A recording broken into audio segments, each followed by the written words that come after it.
సూత్రాలు వదిలిపెట్టేశాం కదా. చందోభిధానాన్నేతి చేన్న చందోభిధానాన్నేతి చేత్న తథా చేతో అర్పణ నిగదాత్ తథా చేతోర్పణ నిగదాత్ తథా హి దర్శనం చందోభిధానాత్ నేతి చేత్న చందోభిధానాత్ న ఇతి చేత్న నేతి చేత్న తథా చేతో అర్పణ నిగదాత్ తథా హి దర్శనం ఛందో అభిధానాన్నేతి చేన్న తథా చేతో అర్పణ నిగదాత్ తథా హి దర్శనం. ఇక్కడ ఛందస్సు ఛందో అభిధానాత్ ఈ మంత్రం చెప్పామే మనము. పాదోశ సర్వభూతానీతి పాదస్యామృతం దేవి అని గాయత్రి ఛందం గురించి చెప్పారు అంటాడు ఎవడు పూర్వపక్షి. ఛందో అభిధానాత్ నువ్వు బ్రహ్మము అన్నావు జ్యోతిష్ శబ్దం, కానీ ఇక్కడ ఛందస్సు గురించి చెప్తున్నారు కదా అంటే అది సరికాదు నాయన. తథా చేతో అర్పణ నిగదాత్ ఈ ఛందస్సు ద్వారా ఆ బ్రహ్మని ఆ బ్రహ్మలో సమాధి పొందమని చెప్పారు. చేతో అర్పణ నిగదాత్ ఈ చిత్తాన్ని ఈ మనస్సుని ఆ బ్రహ్మలో లీనం చేయమని చెప్పారు. దేని ద్వారా? ఈ ఛందస్సు ద్వారా. అంతేకాని ఛందస్సు గురించి ఇక్కడ చెప్పలేదు.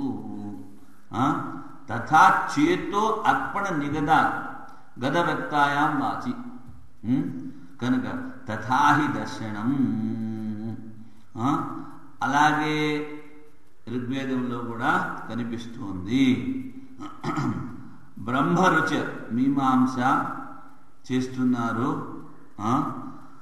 బ్రహ్మ యొక్క ఉపాసనం నిర్దిష్టము. దీనికి ముందు చెప్పింది ఏమిటంటే బ్రహ్మ యొక్క ఉపాసన నిర్దిష్టము.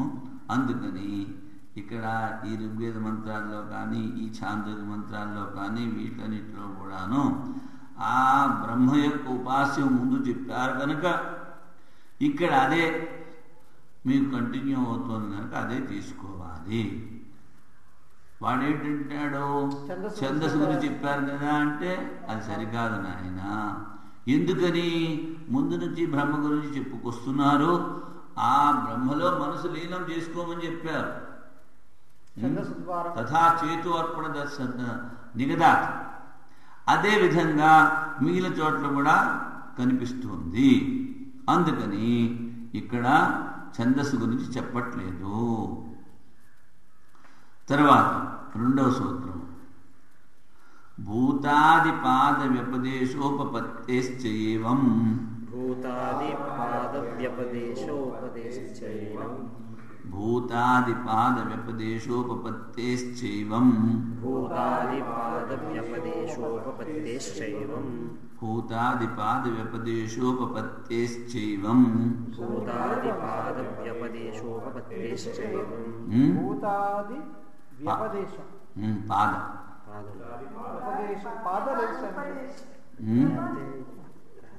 పాదం లేదా? ఇందులో ఉందా? రాసుకోండి. కురుకొచ్చినట్టుంది. ఆ పదాన్ని వదిలిపెట్టేసి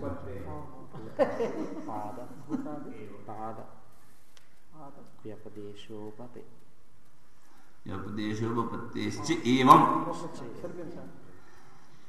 ఇప్పుడు పాదాల గురించి చెప్పారు.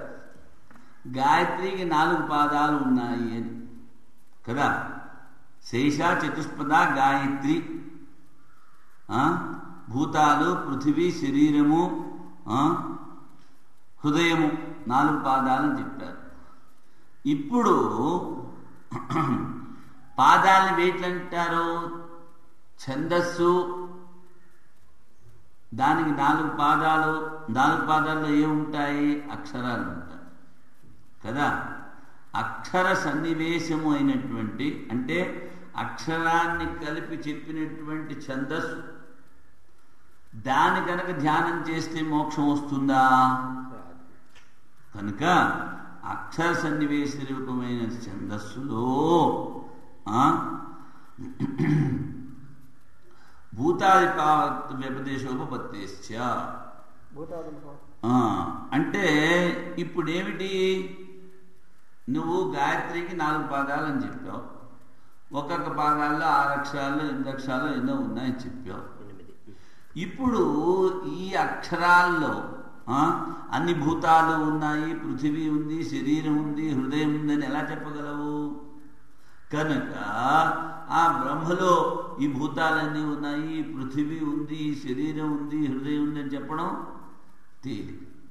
అందుకని భూతాది పాద వ్యపదేశోపపత్తే, అక్షరములో సన్నివేశమైనటువంటి ఛందస్సులో, ఆ ఛందస్సున్న అక్షరములో ఇది ఈ 1వ పాదము భూతాలు అని చెప్పలేము. కానీ బ్రహ్మను తీసుకుంటే 4 పాదాలు ఉన్నాయి, 4 పాదాల్లో 1 పాదం ఇది, 1 పాదం ఇది, 1 పాదం. ఆయన సర్వవ్యాపకుడు, అన్ని చోట్ల ఉన్నాడు.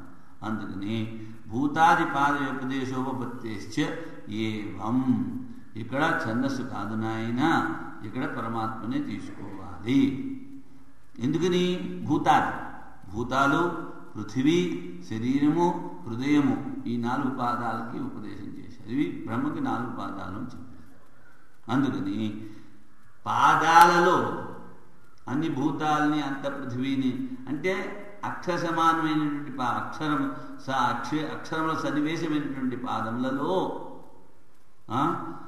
మీరు ఇది పృథివీ అని చెప్పలేరు. 8 అక్షరాలు రాసి ఇది పృథివీ అనుకుంటే కుదరదు. అందుకని భూతాదీనాం పాదత్వ నిర్దేశ, అక్షర సమానాయంలో ఈ భూతాలని, ఈ పృథివీని, వీటన్నిటినీ ఉపదేశం చేయలేము. తావానస్య మహిమా విష్టభ్యాహమిదం సర్వం అని చెప్పారు. తావానస్య మహిమ ఏమిటి? పాదస్య సర్వభూతాన్ని త్రిపాదస్యామృతం దేవి అని చెప్పి తావానస్య మహిమ అంటే ఆయన యొక్క మహిమ అంతవరకు వ్యాపించి ఉంది. అన్ని భూతాలు 1 పాదంలో ఉన్నాయి, 3 పాదాలు స్వయంగా వానిలోనే ఉన్నాయి, ఎవరికి ఇంతవరకు తెలియదు. తావానస్య మహిమ. తర్వాత విష్టవ్యాహమిదం సర్వం, గీత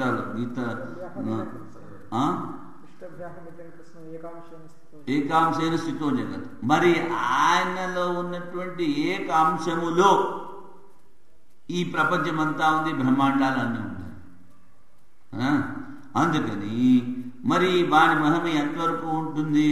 నువ్వు అవన్నీ తీసుకొచ్చి ఛందస్ అక్షరాల్లో ఇవన్నీ ఉన్నాయంటే ఎలా కుదురుతుంది? కనుక సంపూర్ణ ప్రపంచము ఏకాంశంలో వ్యాపింపజేసి ఉన్నారు. అందుకని భూతాది పాద వ్యపదేశోపపత్తేశ్చ, ఈ పంచభూతాలు, పృథివీ, శరీరము, బ్రహ్మాండము, హృదయము ఇవన్నీ కూడా బ్రహ్మలో ఉంటాయి, కానీ నీ ఛందస్సులో లేవు. తరువాత ఉపదేశ భేదాన్నేతి చేన్న ఉభయస్మిన్ అపి అవిరోధాత్. ఉపదేశ భేదాన్నేతి చేన్న ఉభయస్మిన్ అపి అవిరోధాత్. వాడంటాడు సరి బ్రహ్మ అనుకుందాం, కానీ ఇక్కడ ఒకలా ఉపదేశం చేశారు, ఇక్కడ ఒకలా ఉపదేశం చేశారు, ఉపదేశ భేదం ఉన్నది అంటే అలా చెప్పడం సరికాదు నాయన. ఉభయస్మిన్నపి అవిరోధ, 2 విధాలుగా చెప్పినా విరోధము లేదు. ఎలాగా అంటే దివ పరం, దివ పరం అని ఒక చోట చెప్పారు. త్రిపాదస్యామృతం దివి, దివ పరం, దివం అంటే స్వర్గానికి పైన. ఇంకోటి ఏమిటి? త్రిపాదస్య అమృతం దివి, దివిలో స్వర్గములో సప్తమి. ఇప్పుడు చూడండి, వృక్షాగ్రమునందు డేగా, వృక్షములో డేగా అంటే ఏమైనా తేడా ఉందా? లేదు. అదేవిధంగా ఇక్కడ దివ పరము అంటే వృక్షము పైన డేగ ఎలాగో అలాగే ఆ స్వర్గము పైన ఇంకా 3 పాదాలు ఉన్నాయి.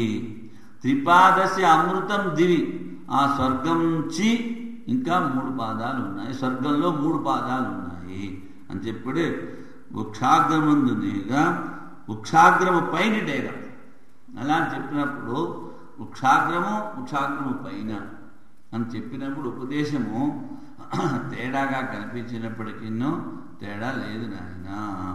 ఏ చెప్పినా పరమాత్మ గురించి చెప్తున్నారు. ఒకటి అవధి ఏమిటి? వృక్షాగ్రమునందు డేగ, దివ పరం అంటే స్వర్గమునకు పైన, అదేమిటి అవధి. ఇంకోటి ఏమిటి? ఆధారం. ఏదైతే స్వర్గం ఆధారమో దానిపైన మిగిలిన త్రిపాదములు ఉన్నవి. ఒకటి ఆధారంగా చెప్పారు, ఒకటి అవధి రూపంగా చెప్పారు. వృక్షాగ్రే సేన, వృక్షాగ్ర పరత సేన అని చెప్తే ఏ విధమైన తేడా లేదు. సరే, ఇప్పుడు మళ్ళీ ప్రతర్ధనాధికరణంలోకి వద్దాం కదా.